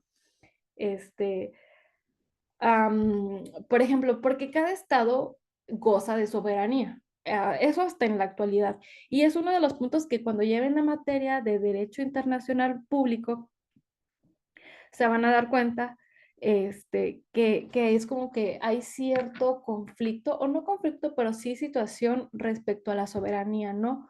Porque no puedes obligar a un estado a firmar un tratado internacional, por ejemplo, ¿no? Es la manera en la que como que el Estado, yo como Estado soberano, decido firmar o no ese tratado internacional o esa convención, ¿no? Entonces, es ahí cuando ya hablamos del derecho internacional. Y este tipo de problemas, de discusiones, surgieron por las guerras mundiales, porque ahora sí las naciones dijeron, bueno, a ver, ¿hasta dónde yo me puedo meter contigo y no? Y en qué consiste entonces la soberanía del Estado, ¿no? Si la soberanía es que cada nación tenga en sí mismo su poder y que nadie te diga qué hacer. Tu Estado no me vas a decir a mí cómo funcionar, ¿no? O sea, o cómo gobernar a mis gobernados o cómo ejercer el poder. Que en la práctica, digo, la práctica ya es otra situación, pero, pero la teoría en cuanto a soberanía y derecho internacional, ese es uno de los problemas que surgen. Y bueno, el Estado tiene como ideal el gobierno de los jueces, el Estado moderno en ese entonces, tiene como ideal el gobierno de los jueces y su misión es dictar el derecho y nombrar a los jueces para que lo apliquen, ¿no?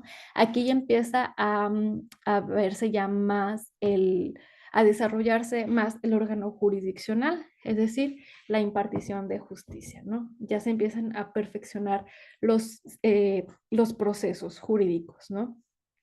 Y, y esta evolución de los procesos es hasta la actualidad, ¿eh? O sea, les digo, no tan lejos, cambió todo el proceso penal.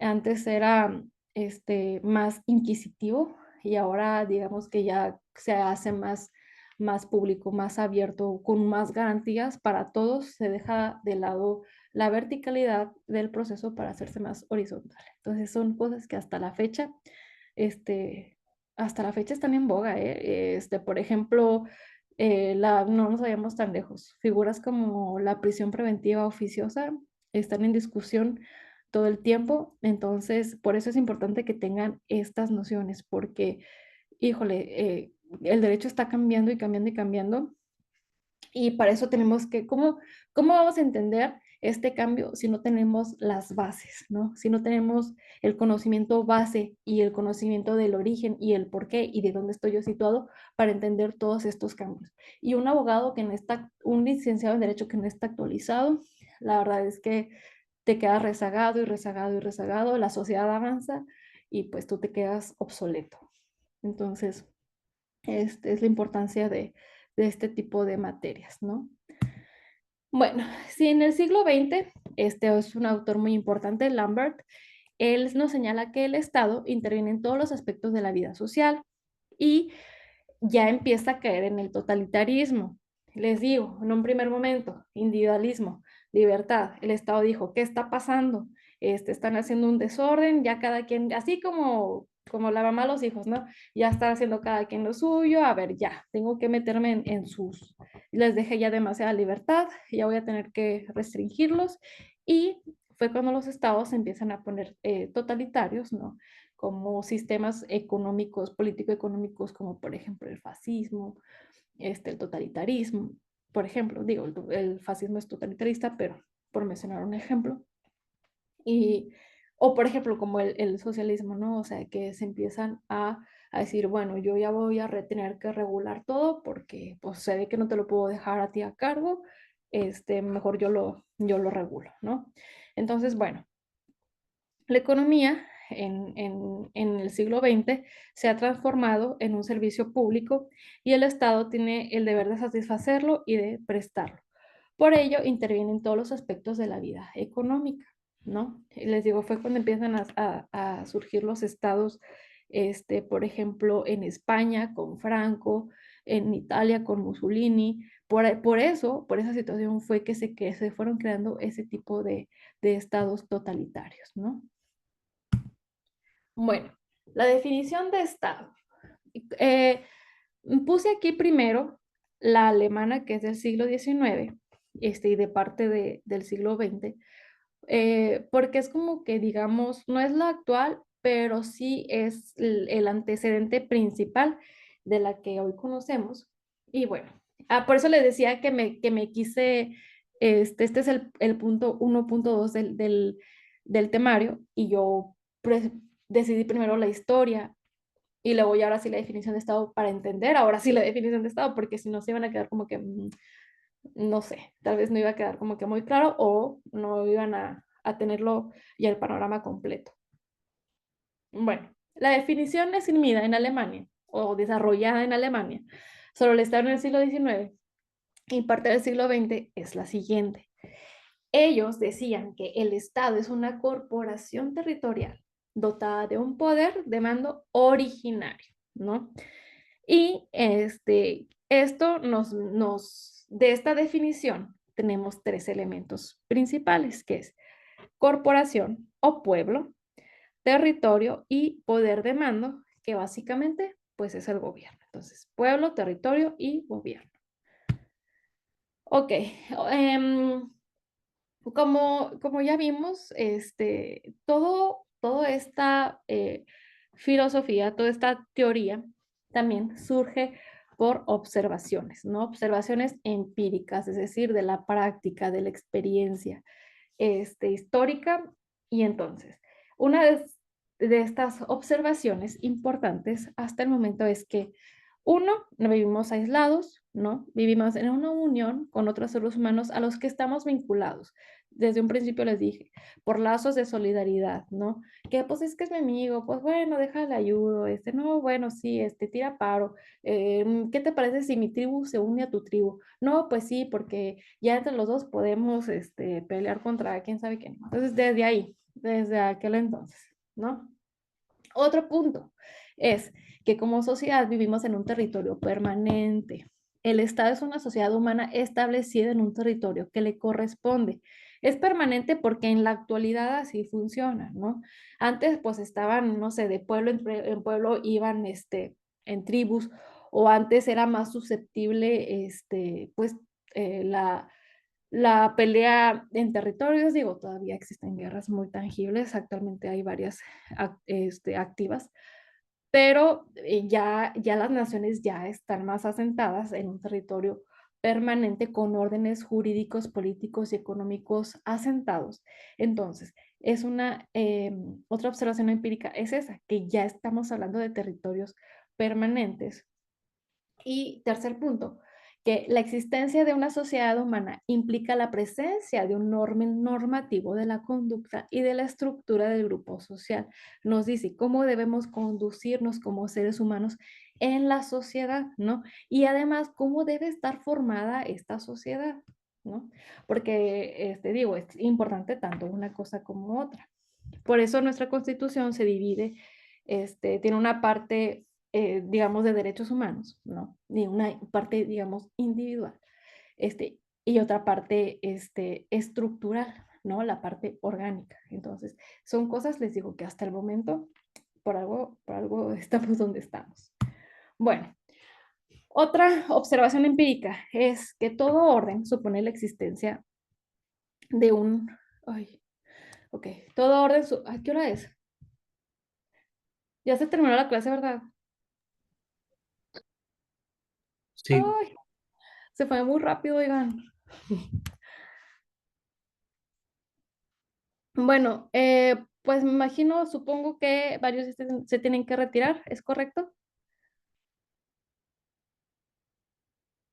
¿Sí? Bueno, Pues yo no. ¿le seguimos unos 10 minutos o ya le cortamos? Sí, está bien, Liz. Sí, Sí, adelante. ¿Sí? Bueno, sí. yo para avanzar lo mayor posible, oigan, porque sí es importante. Y, a ver, ¿dudas hasta el momento? ¿No? ¿Todo claro? Bueno, va. Voy a seguir unos 10 minutos más, ¿no? Cortamos 11:15. Y ahora sí para dejarlos descansar y hacer sus deberes familiares, o simplemente descansar ustedes. Ahí va. Vamos nos quedamos en el punto, bueno, ay, ¿cuál me quedé? En el punto 4, de hecho. Bueno, todo orden supone la existencia de un ordenador, es decir, el orden jurídico es creado, miren, aquí se me fue una letra, pero bueno, el orden jurídico es creado, aplicado y sancionado por un poder con facultades e independiente de otro poder superior. Por eso es un Estado soberano, ¿no? Porque es independiente de otra nación, es independiente de otro Estado. Nadie va a venir a decirte cómo apliques, cómo sanciones, cómo hagas, no. Ya el ordenamiento jurídico, ya tú decides cómo vas a estructurarlo, tú decides qué conductas, cómo regular las conductas de tu sociedad. Y bueno, otra observación, la quinta observación es que la actividad de la sociedad es orientada en el sentido de las normas que la encausan y por ello lleva dentro de sí una teleología. ¿Qué es una teleología? ¿Qué es la teología? Es lo que estudia, es el fin de las cosas, ¿no? Telos es fin. Entonces, ¿cuál es la finalidad, ¿no? Esto tiene que llevar la sociedad y las normas tienen que dirigirse hacia una finalidad, que es la obtención del bien público temporal. ¿Y por qué es temporal? Pues porque la existencia material del hombre es limitada, ¿no? Tan fácil como lo es, no vivimos para siempre, tan así que existimos las generaciones, de generación en generación, vamos cambiando, vamos teniendo diferentes costumbres, diferentes realidades, entonces por eso es, a pesar de ser algo no universal, pero sí a su vez es consciente de que cada generación tiene lo suyo, ¿no? En ese sentido, por eso a eso se refiere con bien público temporal. Punto número 6. El Estado es una institución que disfruta de personalidad moral a la que el orden jurídico le atribuye un conjunto de derechos y obligaciones que la hacen nacer como persona jurídica. Es decir, sabemos, bueno, no sé si ya vieron Introducción al Estudio del Derecho, supongo que sí, no sé, pero ya vieron la diferencia ya vieron lo que es una persona jurídica, ya vieron lo que es una persona moral, ¿no? Una persona física, y básicamente es esto, es que el Estado tiene una personalidad moral y por lo tanto, al tener un orden jurídico, por sí mismo es una persona jurídica. Por lo tanto, ahora sí, este concepto es el actual, pues digamos que se maneja en la doctrina actual, ¿no? Que es esta, básicamente es la reunión de todos los conceptos que ya vimos, de todas las ideas a través de los tiempos y de las épocas, que la sociedad, que el territorio, que el orden, bueno, pues es esto, es el Estado, es una sociedad humana, que ya vimos que el ser humano vive en sociedad, es una sociedad establecida en el territorio que le corresponde como nación, es estructurada y regida por un orden jurídico que a su vez es creado, definido y aplicado por un poder soberano para obtener el bien público temporal, formando una institución con personalidad moral y jurídica. Entonces, por eso me interesaba ver hasta ahorita la definición de Estado, porque ya después de haber visto lo anterior, siento que ya nos fuimos como que en la mente quedando con ideas, ¿no? Que la sociedad, qué territorio, qué Estado, qué orden jurídico, qué soberanía. Entonces, ya ahora sí ya podemos entender este punto, ¿no? Este concepto de Estado. Y eso es algo que a mí me sirvió mucho y me sirve a la actualidad. Cuando me quiero, a veces no sé, habrá quienes digan que te aprendes un concepto de memoria y ahí estás tú memorizando pues no sé, como menso y repitiendo, repitiendo, repitiendo. Yo les recomiendo no repetir tanto. Primero analicen todo el concepto, chequen palabras claves de cada concepto, analícenlo, entiéndanlo y así va a ser más fácil que se quede en su mente. Eso como tip. Es más en una carrera como derecho, donde, híjole, hay cosas que sí o sí, ni modo, sí te tienes que memorizar. O sea, ahí sí, no tal cual y no te mueres y no te la memorizas, pero sí te sirve, sí es de cierta ayuda. No es lo principal, pero sí hay cosas que sí vale la pena aprenderse y bueno, es un tip que les doy. Pero bueno, después de ver ya teniendo esta definición de Estado, em, sabemos y ya hemos hablado que el Estado se transforma, que el Estado cambia de acuerdo a la época, de acuerdo a la historia. Y dice el autor Mario de la Cueva que básicamente hay dos elementos que provocan la transformación del Estado, que son las razones de carácter económico y las razones de carácter ideológico, que es lo que ya vimos, ¿no? Es lo que hablábamos de que el individualismo, que el totalitarismo, que la economía natural, que el Estado dice, a ver, espérame, no, mejor yo, y luego surge de que, bueno, yo como ser humano tengo derechos humanos que me limitan y me ponen un muro ante ti, Estado. Entonces, todo esto básicamente se transforma por estos dos razones, el económico y el ideológico, ¿no?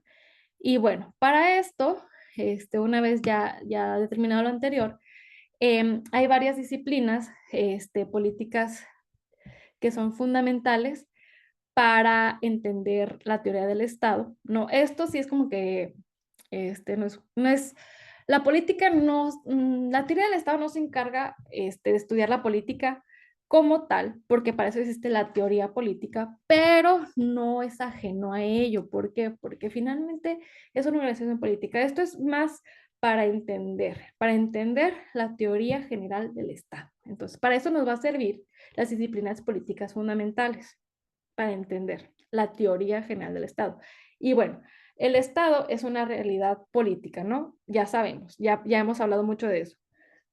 Es un hecho es una realidad y es un hecho social de naturaleza política. Por lo tanto, un hecho social político se caracteriza por lo siguiente.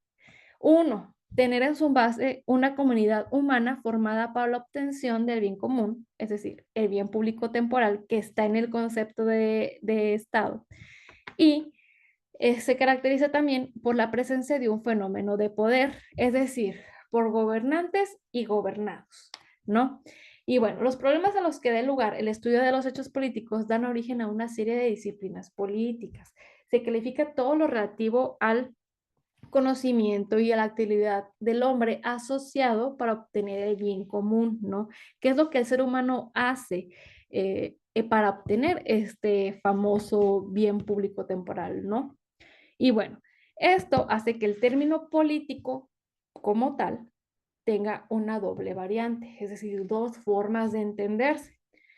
Y esto es importante para cómo nosotros estructuramos nuestro pensamiento y conocimiento político. Y bueno, el término político lo podemos entender como una actividad política o un conocimiento político. Nos va a interesar en este punto el conocimiento político, que básicamente se divide en dos. El conocimiento se divide en teórico y práctico, ¿no? Una cosa es la teoría y otra cosa es la práctica. Eso en conjunto es el conocimiento político. Y bueno, en lo teórico, su finalidad es proporcionar una explicación científica del fenómeno político, ¿no?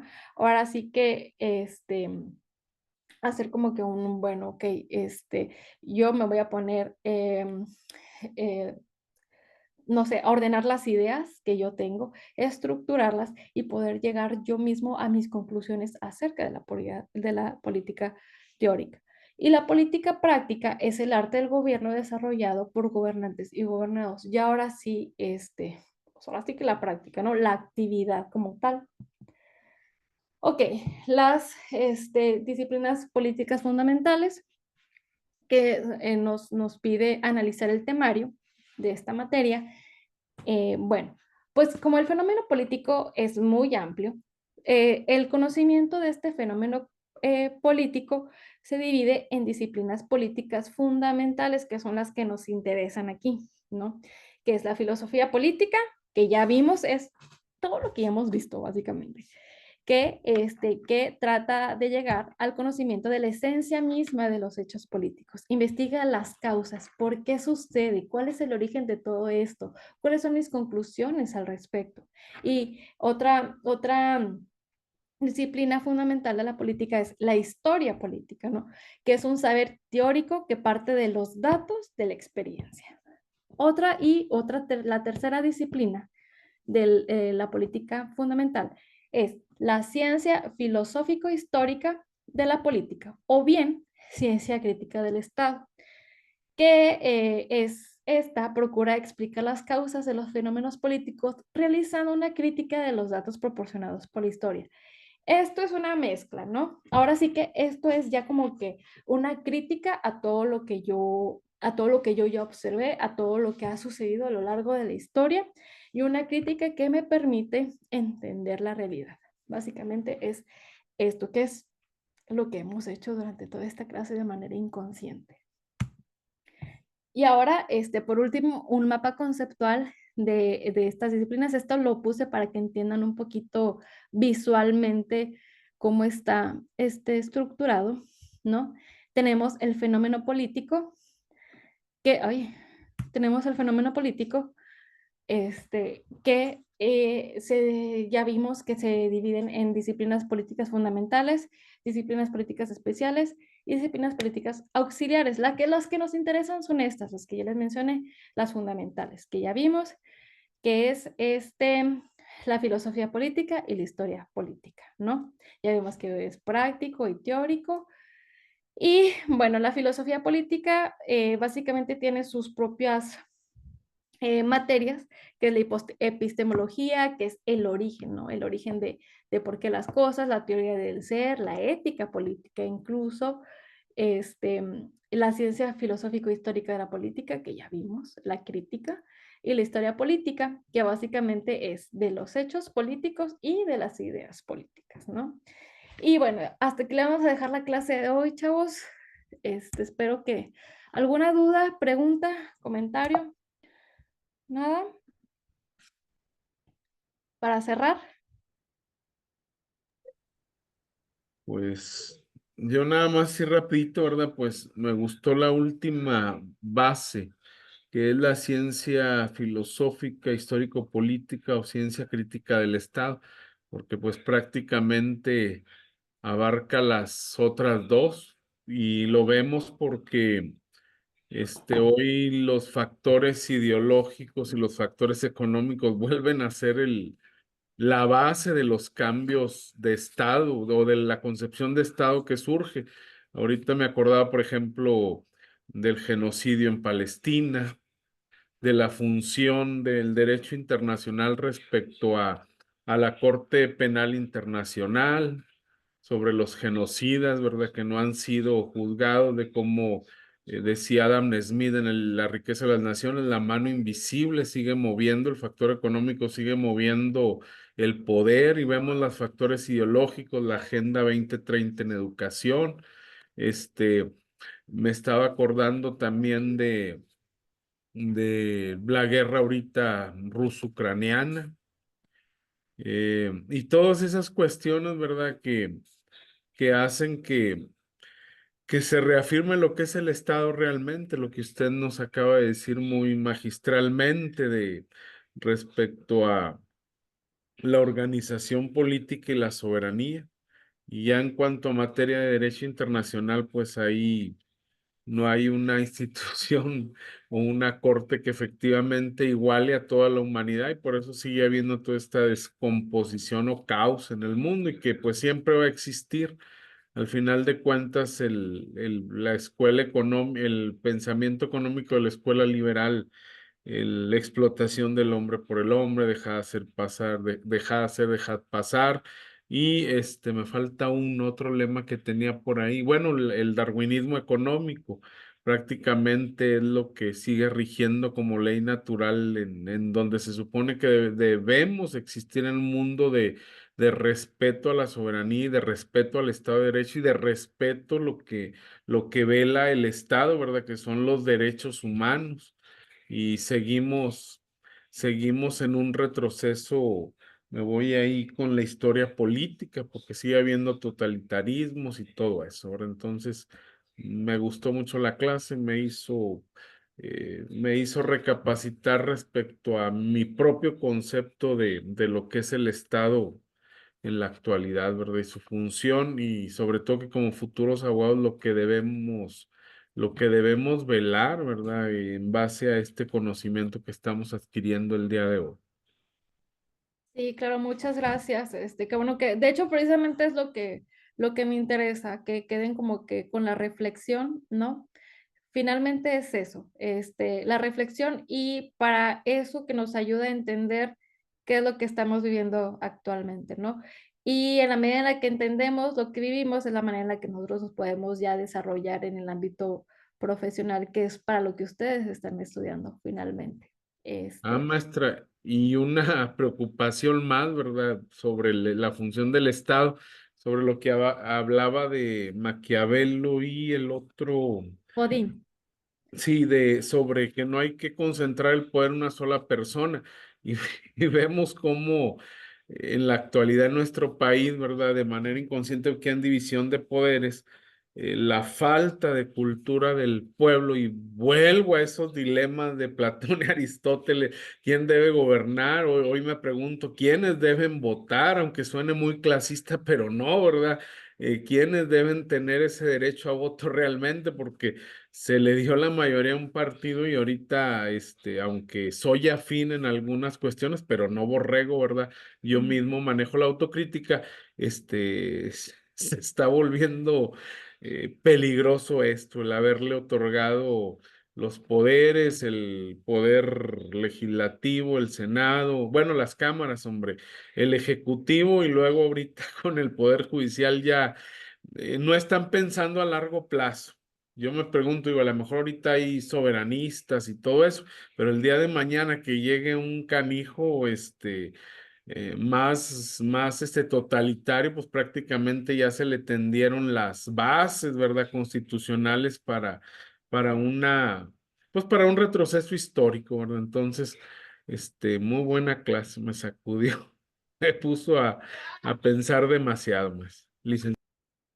Ay, qué bueno. Sí, no, qué bueno, me da mucho gusto. Te digo, esa es la finalidad de esta clase, porque es eso, ¿no? O sea, en la actualidad hay tantas cosas que están relacionadas con el Estado porque precisamente estamos inmersos en ese Estado. Es donde vivimos, donde nos desarrollamos y cada día es una noticia nueva. Entonces, cada noticia nueva precisamente la vamos a entender, ¿no? En la medida en la que vayamos nutriendo nuestro conocimiento acerca del Estado. Para poder hacer crítica a eso, como bien dices, finalmente es eso, ¿no? Porque es cómo funciona la evolución. O sea, siento que los teóricos y todos los autores que manejamos, si no hubieran tenido el pensamiento crítico que tuvieron en su momento, no hubiéramos evolucionado de esta manera. Que bueno, o sea, obviamente en la actualidad tenemos nuestros problemas, pero finalmente es parte de todo el cauce histórico. Bueno, pues ya los dejo en paz, chavos. ¿Alguien más? Por último, comentario, duda, pregunta acerca de la clase. ¿Nada? ¿Va a compartir algo, Lick, de información? Sí, miren, estas diapositivas las voy a subir a la plataforma. En la plataforma por lo pronto ya están los dos libros que les mencioné, los principales. Y voy a subir también estas diapositivas para que ustedes las tengan a su alcance. Y les dejé una actividad para la próxima semana, ¿no?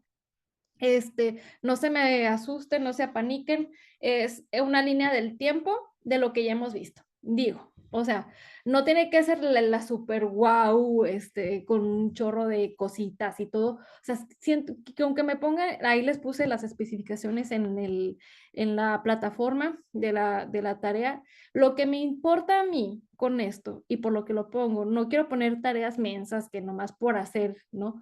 No, sino lo que quiero es que ustedes lo que ya hayan, lo que vimos hoy, lo estructuren en su mente en una línea temporal, precisamente, es eso. O sea, es lo único que me interesa, que todo lo que ya vimos a ustedes les quede como que el hilito, la historia, ¿no? O sea, básicamente es la línea del tiempo que, no sé, que no sé, de tal época, pues, digo, no sé, si podemos estructurar una serie de Netflix por episodios y temporadas, pues digo, que no vayamos a lo que ya vimos en época griega, histórica, romana, Revolución Francesa, digo, no es mucho lo que les estoy pidiendo, yo sé que trabajan, yo sé que tienen familia, pero siento que es algo que pueden ir haciendo en ratitos, ¿no? O sea, que, no sé, denle 5 minutos, 10 minutos en un día, pónganse a repasar las diapositivas y luego pónganse a otro día, bueno, deja, ya me siento y medio ahí le hago, y otro día deja, ahí ya tengo esta idea, lo pongo ahí. Siento que son cosas que entre ratitos lo pueden ir haciendo, ¿no? Si se organizan bien.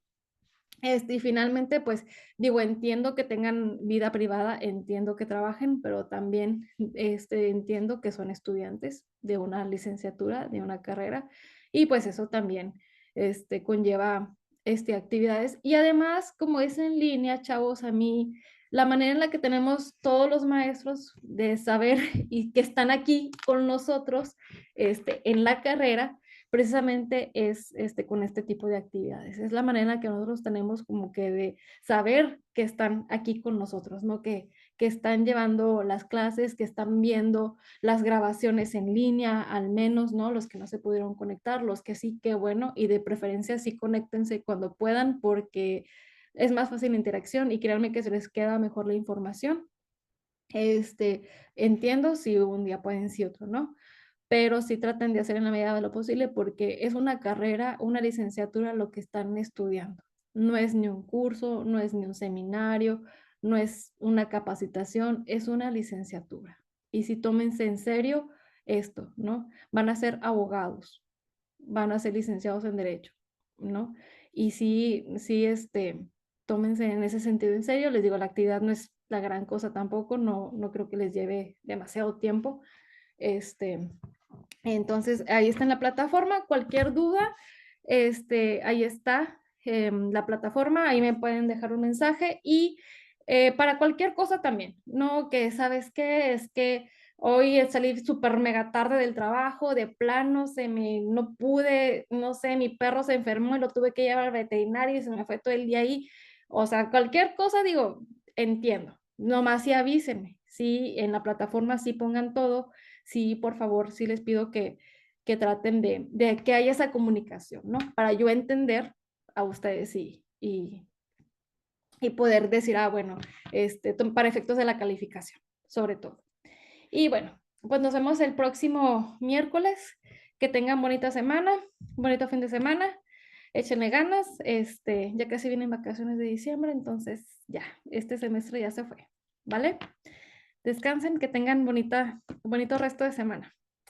Ahí nos Gracias, vemos. Lick, igualmente. Buenas noches. Dale, pues, Bueno, dale. Bye.